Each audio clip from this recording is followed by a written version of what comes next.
ketika kita selalu diselimuti rasa takut, diselimuti rasa khawatir, diselimuti rasa cemas yang berlebihan, kita sudah kena corona sebelum kena corona. Allahu Allahu Allahu Allah.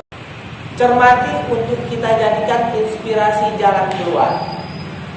Kita cermati untuk bisa kita jadikan sebagai kaidah hidup kita, pedoman hidup kita, sehingga apapun yang terjadi kita tetap tenang, tetap nyaman, tawakal kita tidak terganggu. Kita nyaman hidup kita.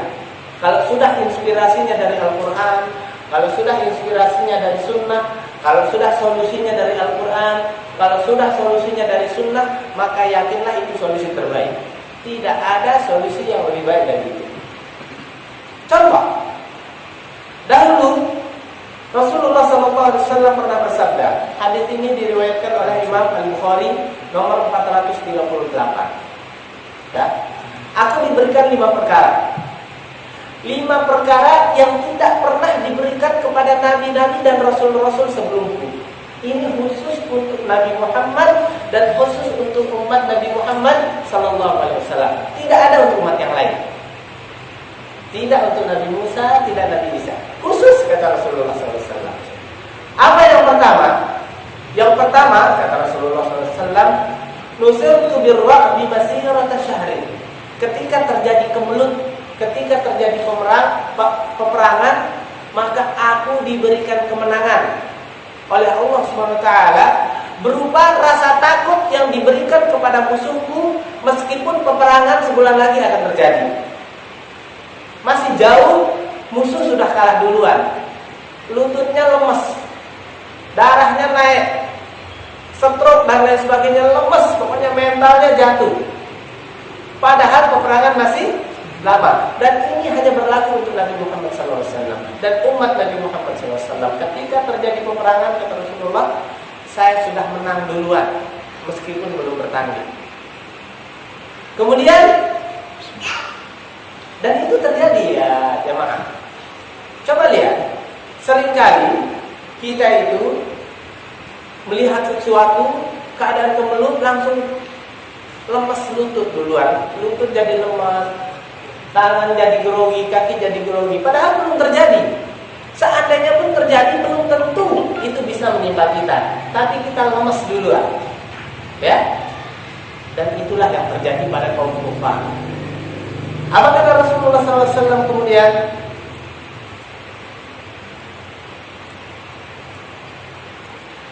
وَجُعِلَتْ لِيَ الْأَرْضُ مَسْجِدًا وَطَهُورًا وَأَيُّمَا رَجُلٍ مِّنْ أُمَّتِي أَدْرَكَتْهُ الصَّلَاةُ فَلْيُصَلِّ. Dan dijadikannya tanah ini, debu ini suci dan mensucikan bagiku dan bagi umatku. Makanya ada syariat tayamum di kita ya. Dan itu tidak ada di umat-umat sebelumnya. Hanya di umat Nabi Muhammad sallallahu alaihi wasallam. Kemudian diperjelas lagi, wa ayyuma rajulin. Seandainya ada seorang datang padanya waktu sholat, waktu zuhur, waktu asar ataupun yang lainnya, sedangkan dia dalam kondisi jauh dari masjid, falyusalli, sholatlah dimanapun dia menemukan waktu itu. Di sawah, di hutan, nggak perlu harus pergi ke masjid. Kalau umat-umat sebelumnya, itu mereka harus sholat di tempat ibadah. Kalau umat Nabi Muhammad, sah sholat mereka di masjid, di lapangan, atau di sawah, atau di hutan, dimanapun waktu sholat itu ada, maka hendaknya mereka sholat. Kemudian apa kata Rasulullah SAW? Wa uhillat liyal ghanaim. Kemudian halal bagiku, halal juga bagi umatku ghanimah. Apa itu ghanimah?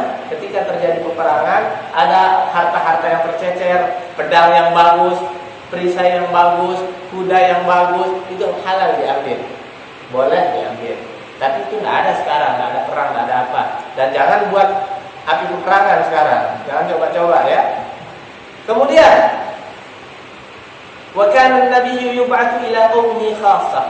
Dan setiap nabi sebelumku, kata Rasulullah SAW, selalu diutus untuk kaumnya secara khusus. Nabi Musa untuk kaumnya, Nabi Musa untuk kaumnya, dan lain sebagainya. Karena saya hendak untuk semua umat yang hidup setelahku, yang hidup di Spanyol, di Indonesia, dimanapun, nabinya harus satu. Nabi Muhammad SAW. Wa bu'ithu ilan nasi kafah wa u'titu syafa'ah. Ada juga spesialnya Rasulullah SAW. Apa? Kelak Rasulullah akan memiliki syafa'ah, rekomendasi, keringan khusus untuk umatnya. Syafaat untuk ahli Al-Quran, syafaat untuk mereka yang menghafal Al-Quran, syafaat untuk mereka yang anaknya penghafal Al-Quran, syafaat untuk mereka yang melakukan ibadah ini, ibadah itu, dan lain sebagainya yang tidak bisa diperinci hari ini. Itu. Apa yang kita bisa petik hikmah dari hadis ini? Yang pertama, ar-ra'bu sababu min asbabil hazimah min dunil ma'rakah. Rasa takut itu adalah satu bentuk kekalahan sebelum peperangan. Lemas duluan. Jadi sebelum perang sudah kalah duluan. Rasa takut itu adalah salah satu bentuk dan sebab kekalahan sebelum peperangan. Meskipun saat itu misalnya jumlah kaum musyrikin itu banyak, bahkan di perang Badar 3:1, persenjataan lebih lengkap, makanan lebih lengkap. Saat itu bulan Ramadan, kaum muslimin puasa, kaum kufar tidak puasa. Bayangkan kalau ada pemain bola, yang ini puasa semua, yang ini tidak puasa semua, gimana? Jelas yang menang adalah yang tidak puasa. Tapi ini tidak lain, babnya lain. Ini bab mukjizat, menang sebelum bertanding, yang ini kalah sebelum bertanding. Kemudian al-quwwatu la tanfa'u ma'ar-ra'b. Kekuatan, kedikdayaan, kehebatan tidak akan pernah bermanfaat kalau ada rasa takut. Percuma membawa basoka yang isinya bom itu, tapi kalau pegangnya begini, tidak bisa. Atau percuma membawa pedang, tapi kalau pegangnya begini, sama, barang itu langsung jatuh. Ya, nanti kita bahas inspirasi. Hadhil manhajul waqi' fil hayat. Dan ini juga kenyataan pada setiap perkara kita, pada setiap kehidupan kita. Contoh, seorang khatib ketika dia baru pertama kali pengalaman naik mimbar, sudah siap-siap seminggu, pas di depan mimbar grogi, imma kertasnya jatuh, imma apa yang disampaikan hilang. Kurang apa coba? Bahkan seorang penyiar misalnya di televisi, sudah ditaruh itu teks itu berjalan, bisa jadi dia salah, dia takut duluan. Tapi wa ma'a ar-ra'b bil intisar fa inna an-nabi balagha fi akhdh al-asbab minha ilhahu fi du'a. Tapi meskipun Rasulullah SAW dan umatnya diberikan kelebihan ini, apakah Rasulullah SAW lehoi? Sudah, Allah yang kasih kita kemenangan, tenang saja, tidak usah persiapan, santai. Apa begitu? Tidak. Justru Rasulullah SAW meskipun diberikan ini oleh Allah SWT, mempersiapkan diri betul-betul matang. Betul-betul matang, meskipun sedikit jumlah mereka, meskipun pas-pasan senjata mereka, tapi persiapannya sangat matang. Dan diantaranya adalah ilhahu fi du'a. Kalau berdoa itu sampai gemeteran Rasulullah SAW. Sama keadaan kita dengan corona dan pandemi ini. Apa inspirasinya?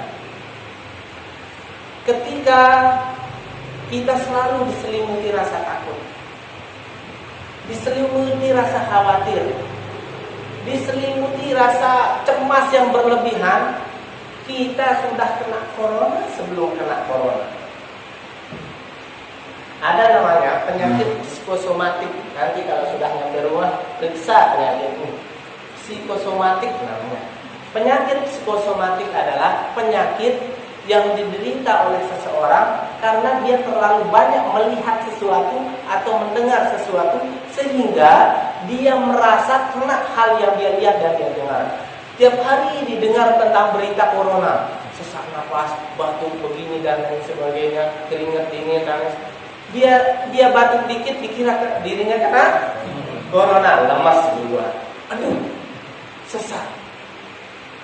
Akhirnya beneran sesak, batuk dan lain sebagainya, panas badannya bukan karena corona, tapi karena perasaannya. Karena perasaannya, psikosomatik namanya. Kalau anak bapak-bapak dan ibu-ibu lihat ciri-cirinya itu panas badan, sesak, cemas berlebihan. Karena memang seperti itu. Sama halnya, ketika kita sudah kalah duluan, oleh karena itulah jangan berita yang kita dengar, apa yang kita lihat mengalahkan keyakinan kita, iman kita dan tawakal kita kepada Allah SWT. Salah. Coba kita banding-bandingkan dua keadaan ini ya. Kemudian al-quwwah la tanfa'u ma'ar. Kekuatan kaum musyrikin saat itu sama sekali tidak bermanfaat, akhirnya kalah mereka. Persenjataan lengkap, perang dalam keadaan tidak puasa melawan orang berpuasa. Kenapa mereka kalah? Karena senjatanya, keadaannya, kekuatannya, fisiknya tidak bermanfaat saat itu. Kekuatan, senjata dan fisiknya ditutup oleh rasa takut. Sama dengan kita. Silahkan siapkan ICU berapapun, rumah sakit berapapun. Tapi kalau umat ini diselimuti rasa takut, tidak ada manfaatnya ICU itu semua. Karena ini sudah kalah. Saya pernah corona bulan Lebaran Idul Fitri yang lalu jauh, yang bukan yang kemarin ya. Waktu itu ketika saya dinyatakan kena, pertama ada teman saya kena corona. Ketika kita melihat teman kena corona, ini kan kita kebawa info dari Indo ini. Saya kena di Saudi. Saya kenanya di Saudi. Karena kebawa info dari Indonesia, keadaan di Indonesia ini tiap hari itu kita baca, dan ini kesalahan, jangan ditiru. Karena setiap hari kita baca, lemes lutut saya karena yang kena itu adalah sering makan sama saya, ngapain, pokoknya kayaknya inilah terakhir sejarah saya. Dan besok akan ada orang dengan pakaian APD level berapa memeriksa saya dan lain sebagainya. Lemes lutut saya, tidak bisa tidur dari Isya sampai jam 5 sore. Tidak bisa tidur. Akhirnya kami menelpon pihak Kementerian Kesehatan. Kementerian Kesehatan mengatakan siap, besok kita datangkan tim untuk memeriksa 11 anak Indonesia lainnya. Mereka molor 2 jam 1 didatangkan. Diambil sampel, 9 di antara 11 ini kena corona, 2 yang tidak. Siapa yang tidak kena? Salah satunya adalah yang sekamar dengan yang kena. Yang kena sisanya itu yang tidak sekamar. Setelah itu kita dimasukkan ke ruang isolasi khusus, betul-betul lengkap. Ditelepon oleh berbagai orang dokter untuk mengecek keadaan kita. Dokter pertama menelpon saya. Dia bilang, ini Iban dengan nomor ID sekian, kuliah di sini, ya siap, saya betul. Ada rasa panas? Tidak ada. Batuk? Tidak ada. Tidak ada keluhan berarti? Tidak ada sama sekali, kecuali, saya bilang, kecuali 2 hari yang lalu, ketika saya mendengar teman saya kena corona dan besok paginya saya diperiksa, lutut saya lemes dan badan saya mulai dingin, bukan panas. Saya bilang, apa kata dokternya? Lemprak saya bahasa sasaknya. Hada marad tafkir, dia bilang, ini namanya penyakit otak, bukan penyakit sesungguhnya. Ini otakmu yang sakit, Ibnu Hibban. Sembuhkan dulu otakmu, sembuh kamu sudah. Saya ambil nomor telepon dokter lab itu. Penasaran nih, kita penasaran. Dokter, boleh saya minta nomor telepon Anda? Boleh, silahkan dengan senang hati, dia bilang. Kami pun suatu saat, 2 hari kedua atau hari ketiga saya ditanya. Saya bertanya, dokter, apa obatnya? Tak ada obatnya corona ini, katanya. Kamu sudah konsumsi apa yang dikasih, madu, lemon, roti, semua itu konsumsi sudah. dan perbanyak zikir pagi dan petang, khatamkan Al-Quran, itu sudah obatnya, kata dokter ini. Dan memang tidak ada dikasih obat. Kalaupun dikasih obat, kalau kamu padamu panas, katanya ini minum paracetamol. Kalau kamu tidak bisa tidur, ini minum obat alergi. Tidak ada. Alhamdulillah aman. Yang paling pertama diperbaiki dari kami di sana mental, bukan yang lain. Bukan dijanjikan. Ingat, hati-hati ya, bisa-bisa antri kamu cari oksigen. Tidak. Mental yang pertama disuruh berzikir, disuruh membaca Al-Quran dan lain sebagainya. Akhirnya kami buat grup WhatsApp yang sakit-sakit ini. Buat grup WhatsApp alumni COVID-19 namanya. Sampai hari ini masih. Kemudian yang berikutnya adalah, dan ini kenyataan. Kenyataan pada setiap peristiwa, ketika kita takut duluan, pasti kalah duluan. Tanya yang pernah punya masa lalu nakal, yang sering merantau di lapangan. Biasanya kalau dia pede dan ini menang sebenarnya. Tapi kalau dia pipis duluan, nah, nggak beres. Sama dengan orang. Sama persis. Dan itu adalah bagaimana Allah Subhanahu wa taala mengatur kita dengan segala syariatnya, baik dengan pesan tersurat ataupun tersirat. Pesan berikutnya adalah, apakah gara-gara Rasulullah SAW dijanjikan kemenangan sebulan sebelum berperang, Rasulullah lehai-lehoi? Tidak. Rasulullah memaksimalkan usahanya. Dalam perang Khandaq, Rasulullah SAW menggali kayak sungai kering yang lebarnya kira-kira 4-6 meter, panjangnya sekian kilometer, agar musuh ketika masuk nyemplung duluan. Setelah nyemplung ditembak atau dipanah dan lain sebagainya. Dalam peperangan Badar, di ini dulu di mana mereka membuat askar namanya, istilahnya markas. Kemudian dalam perang Badar diriwayatkan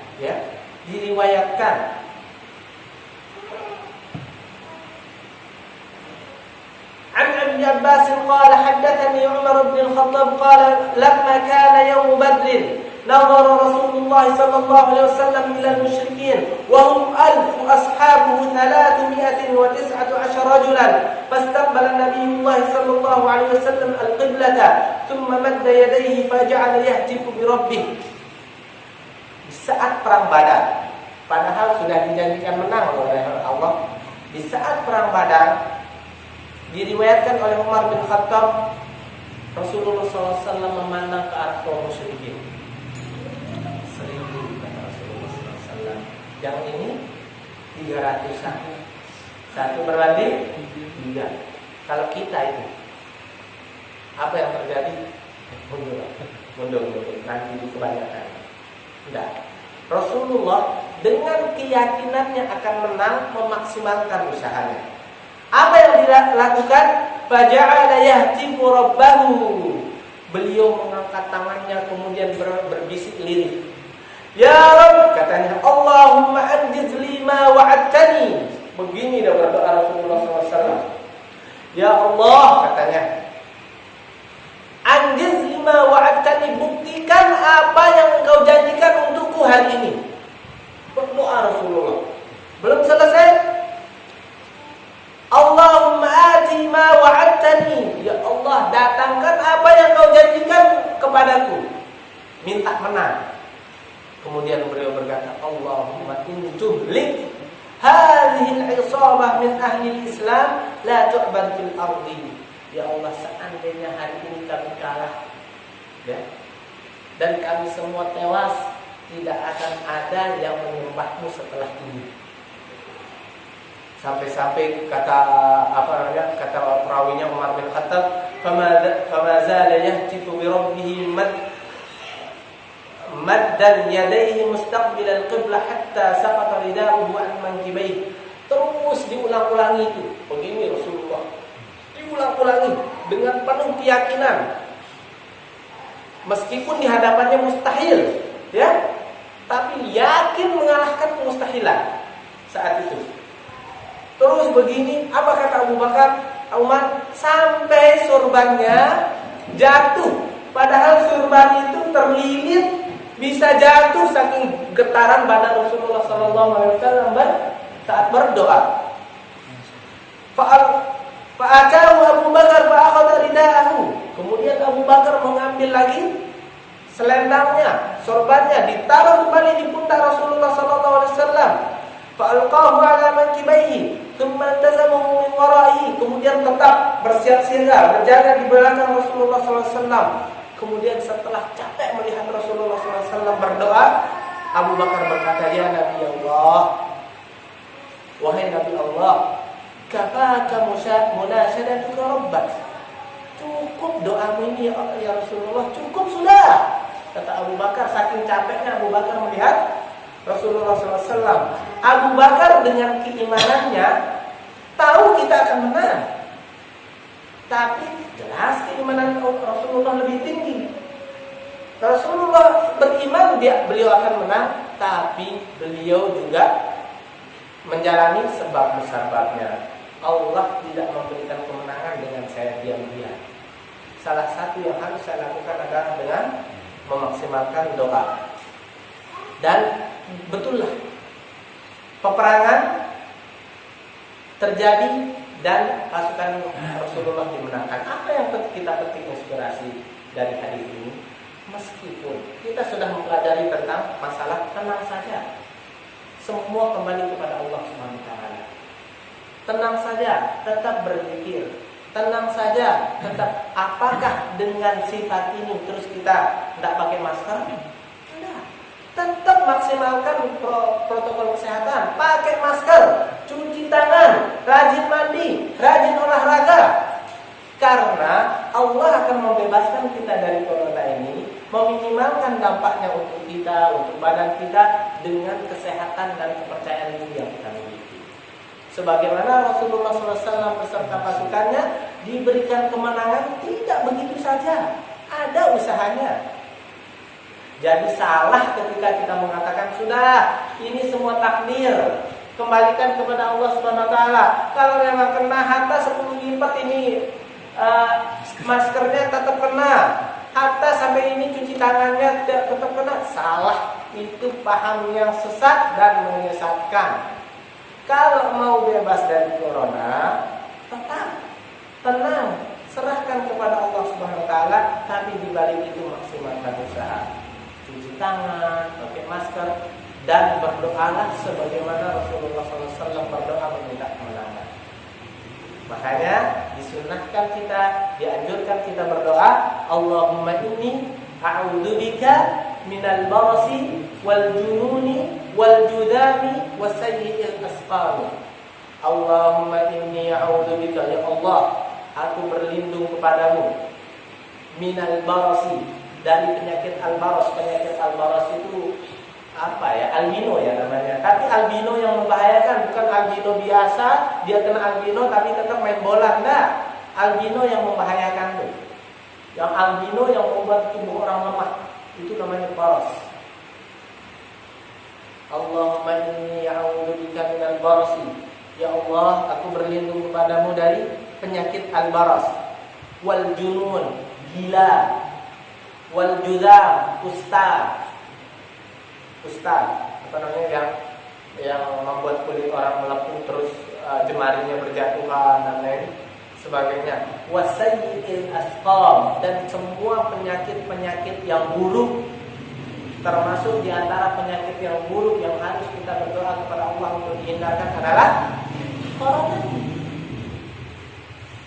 Lihat bagaimana Allah Subhanahu wa taala memberikan kita inspirasi sekaligus solusi dalam sebuah hadis. Bagaimana Rasulullah SAW menggambarkan kita di balik ketawakalan yang dijalani oleh, yang diyakini oleh Rasulullah SAW, tapi dipraktekkan kepada kita bagaimana kita mengejar tawakal tersebut, mengusahakan tawakal tersebut, tidak berlepas tangan. Tetap saya pesan kepada para jamaah, tetap pakai masker kemana-mana, tetap jaga kebersihan. Kalau ada vaksin, kalau memang bapak dan ibu tidak takut, tidak ada pengaruhnya di tubuh, kemudian jelas kehalalannya, pakai. Karena itu bagian dari usaha kita menuju sehat. Sebagaimana Rasulullah SAW menjalani usaha menuju kemenangan, meskipun sudah dijanjikan kemenangan. Sudah dijanjikan kemenangan, tapi tetap dicari kemenangan itu melalui usaha. Makanya disebutkan dalam sebuah hadis.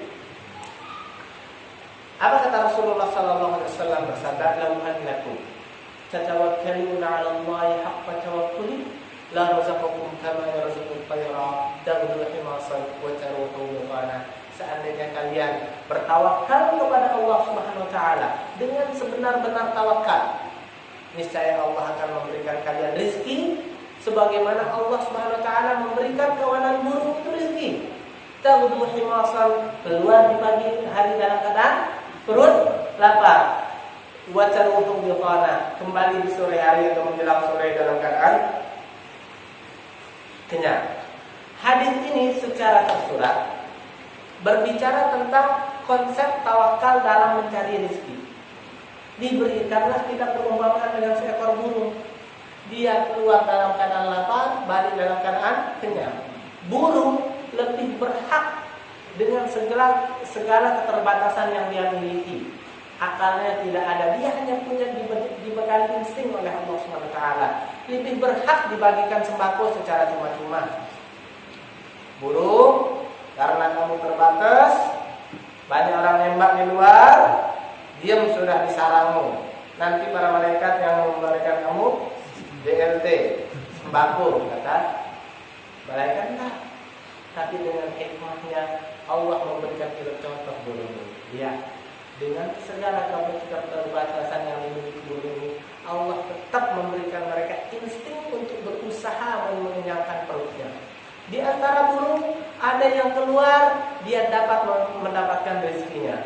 Kemudian sebelum dia kembali, dia tertembak. Di antara burung ada yang barusan ditembak. Di antara burung baru nongol kepalanya, dilihat sama penangkap burung, ditangkap. Di antara burung dia sudah bisa makan, dia juga bisa mengembalikan untuk anak-anaknya. Dan seperti itulah manusia. Usaha kita berbeda-beda, hasilnya juga berbeda-beda. Ada di antara kita kedip sedikit dapat rezeki.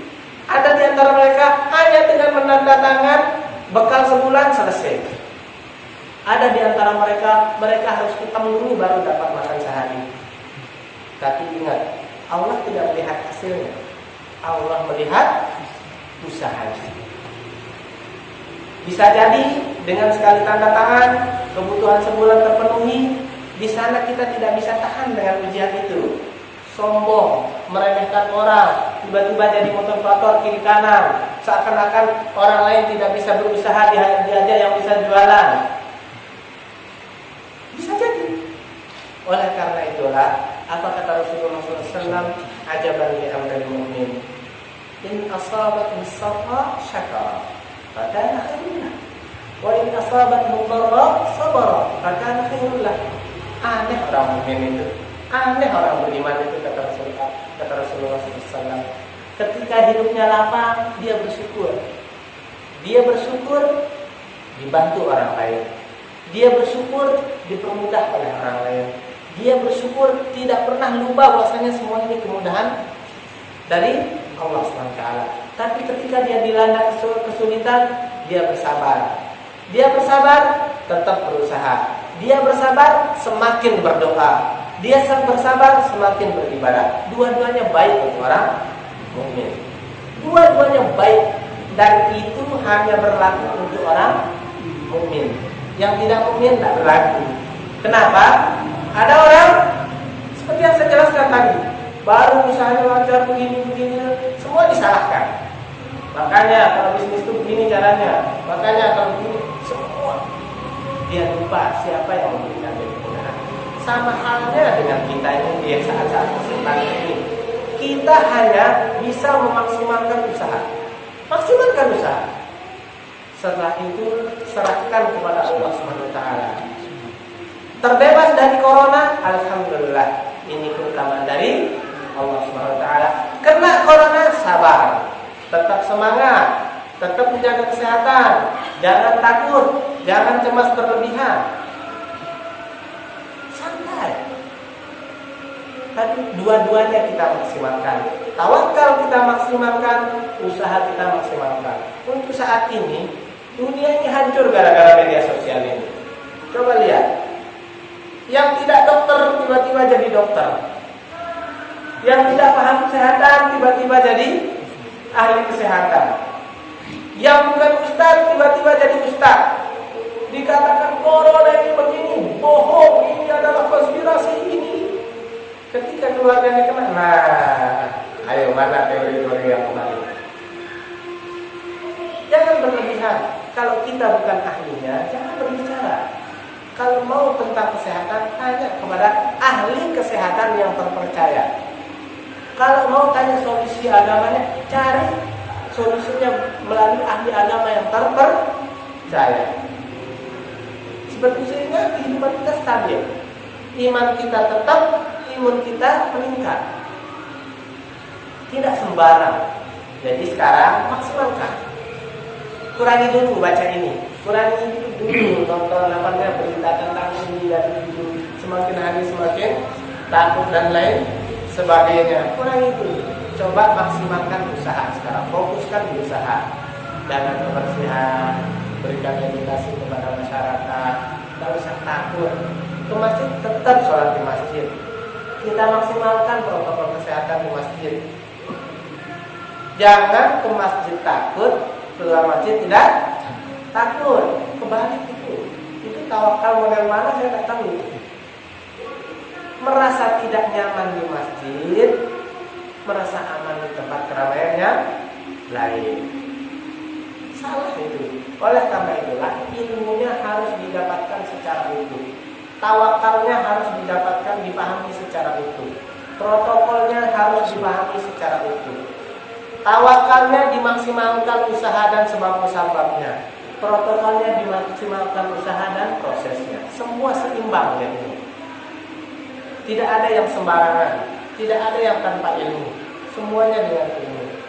Ikhwani, oleh karena itulah disinilah kalau kita indahnya, nikmatnya membahas sunnah-sunnah Rasulullah SAW. Salah ketika kita mengatakan itu tidak ada di sini. Otak kita yang tidak nyampe sana. Coba buka buku para ulama, pasti kita temukan. Jauh sebelum corona ini ada, jauh sebelum social distancing ini ada, jauh sebelum lockdown ini ada dan mahrum PPKM, PSBB dan lain sebagainya ini ada, sudah terjadi di zaman Khalifah Umar bin Khattab. Suatu saat Khalifah Umar bin Khattab pergi ke Syam. Syam itu kira-kira sekarang tuh Jordania, Palestina, Syria dan Lebanon. Itu Syam sekarang. Ketika Umar bin Khattab berjalan bersama para rombongan, di jalan bertemulah beliau dengan Abu Ubaidah bin Al-Jarrah. Abu Ubaidah bin Al-Jarrah, kita lanjutkan dikit ya. Abu Ubaidah bin Al-Jarrah ini adalah salah satu sahabat yang dijamin masuk surga. Ingat, salah satu sahabat yang dijamin masuk surga.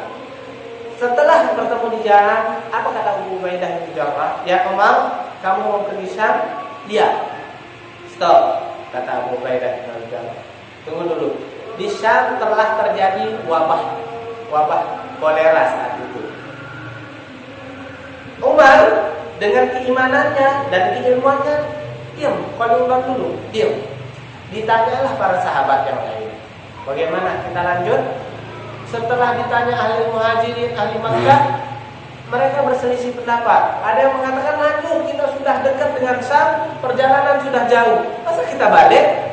Kelompok kedua mengatakan, nah, jangan lanjut. Ini ada sahabat Rasulullah SAW, para ulama bersama kita. Kalau kita lanjut, mereka kena wabah, mereka meninggal wafat. Kepada siapa kita menuntut ilmu? Ditanya ahli Al-Ansar, penduduk Madinah, sama perdebatan mereka. Ditanya para ketua Mekah, sama juga jawabannya.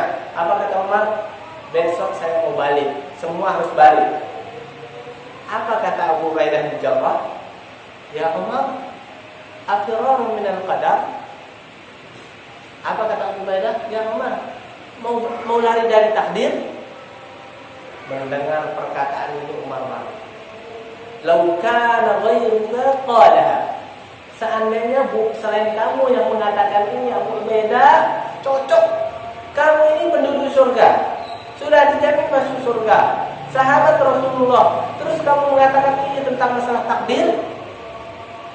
Coba ya Abu Ubaidah, lihat. Seandainya kamu punya unta, kata Umar. Unta itu di atas lembah. Sisi kanan lembah unta ini hijau, dan sisi kiri lembah ini kering. Kalau kamu masukkan untamu di sisi kanan yang hijau ini, maka kamu telah menyelamatkan dan memelihara untamu dengan baik dengan takdir Allah. Tapi kalau kamu masukkan untamu ke sisi kiri yang kuning gersang ini, maka kamu telah membunuh unta-untamu dengan takdir Allah. Sekarang pilihan ada kita. Di depan ada wabah, di belakang ada keamanan. Mana yang dipilih? Umar loh ini.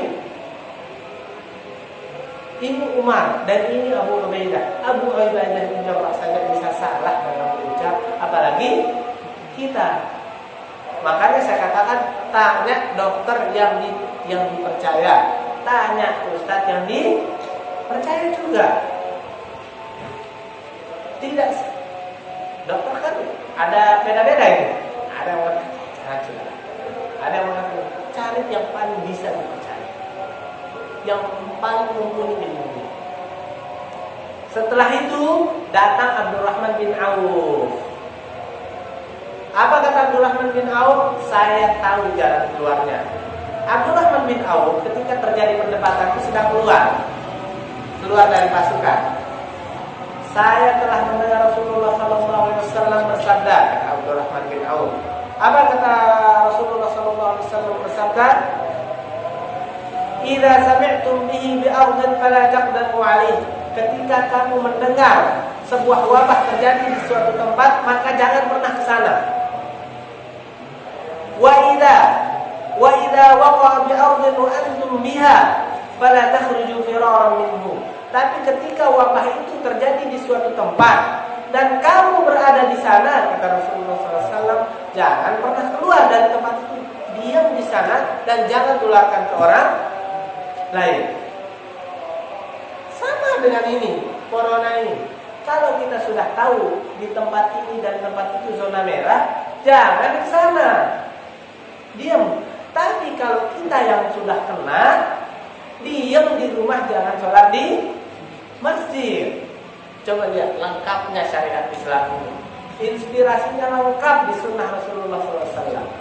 Cuma karena keterbatasan otak kita, keterbatasan akal kita, keterbatasan kemampuan kita, tapi sok tahu yang tidak terbatas, itu yang membuat terkacau keadaan. Yang kena tidak mau diam di rumah, semua takdir Allah katanya. Yang belum kena juga tidak mau kalah. Nggak usah takut, corona ini palsu katanya. Salah. Keimanan Umar jauh lebih dari kita. Ilmu Umar jauh lebih dari kita. Tapi dengan demikian beliau tetap mewanti-wanti pasukannya. Dan jauh sebelum itu Rasulullah sudah memberikan kita formula dan kaidah umum. Kalau terjadi di suatu tempat, jangan ke sana. Kalau terjadi di suatu tempat dan kamu yang ditimpa, jangan pernah keluar. Kalau sudah kena, diam di rumah, isolasi mandiri, rawat diri, mandi air hangat, minum vitamin C. Kalau sudah segar baru bisa kembali. Ya, itu fikih lengkap di dalam syariat Islam. Sangat lengkap. Mudah-mudahan ini bermanfaat. Silakan ada. Wassalamualaikum warahmatullahi wabarakatuh. Wa alihi wasallam.